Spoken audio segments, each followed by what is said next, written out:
अफगानिस्तान में तालिबान ने कब्जा तो कर लिया, लेकिन उसे पता है कि सत्ता में रहने के लिए उसे देश की जनता और दुनिया भर से समर्थन चाहिए, जिसके चलते तालिबान अब बदलाव की रट लगाए बैठा है और नरम दिल दिखाने की कोशिश कर रहा है। अफगानिस्तान पर पूरी तरह से काबिज होने के बाद पहली बार तालिबान मीडिया के सामने आया और अफगानिस्तान को लेकर अपना एजेंडा बताया। तो क्या है सत्ता में बने रहने के लिए तालिबानियों का एजेंडा, जानिए इस रिपोर्ट में।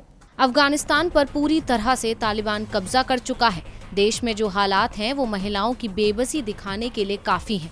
एक तरफ तो देश में महिलाओं के पोस्टर और तस्वीरों पर कालिख पोती जा रही है, साथ ही कहा जा रहा है कि अगर तालिबानी शासन को नहीं माना तो जान भी जा सकती है, और दूसरी तरफ तालिबान नरम दिल दिखाने की कोशिश कर रहा है। तालिबानी प्रवक्ता जबीहुल्लाह मुजाहिद ने मीडिया से देश पर कब्जा करने के बाद पहली बार बातचीत की। कई सवालों के जवाब दिए तो कई सवालों को टाल दिया। उनके साथ एक तालिबानी ट्रांसलेटर भी मौजूद था, जो अंग्रेजी में पूछे गए सवालों और उनके जवाबों का अनुवाद कर रहा था। इस दौरान मीडिया से बात करते हुए तालिबान प्रवक्ता ने कई वादे किए और अंतर्राष्ट्रीय चिंताओं पर बात की। तालिबानी प्रवक्ता ने कहा कि अफगान युद्ध अब खत्म हो गया है। जिसने भी बीते वक्त में तालिबान के खिलाफ युद्ध लड़ा, उसको तालिबान माफ करता है। किसी भी देश व्यक्ति से बदला लेने का इरादा नहीं है। इसमें पूर्व सैनिक और पूर्व अफगान सरकार के सदस्य भी शामिल हैं।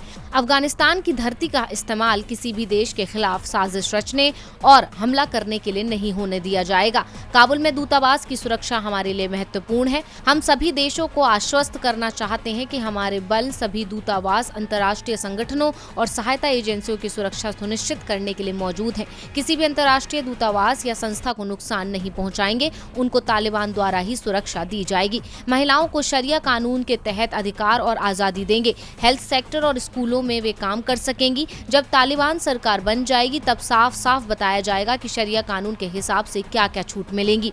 प्राइवेट मीडिया को स्वतंत्र रूप से काम करने देंगे। उम्मीद है कि पत्रकार अफगानिस्तान के मूल्यों का ख्याल रखकर काम करेंगे। तालिबान की प्राथमिकता कानून व्यवस्था बनाने की है। इसके बाद लोग शांति से रह सकेंगे। कोई आपको नुकसान नहीं पहुंचाएगा, कोई आपका दरवाजा नहीं खटखटाएगा। देश की अर्थव्यवस्था और लोगों का जीवन स्तर सुधरेगा। अफगानिस्तान में कोई किसी को किडनैप नहीं कर सकेगा, कोई किसी की जान नहीं ले सकेगा। सुरक्षा को लगातार बढ़ाएंगे। महिलाओं के मीडिया में काम करने को लेकर तालिबान ने गोलमोल जवाब दिया। साथ ही उन्होंने दावा किया कि पिछली अशरफ गनी की सरकार किसी योग्य नहीं थी, वो किसी को भी सुरक्षित नहीं रख सकती है। हम सभी को सुरक्षा देंगे। तालिबान का ये नरम दिल कहीं न कहीं आने वाले कोई बड़े तूफान से पहले की खामोशी नजर आ रही है।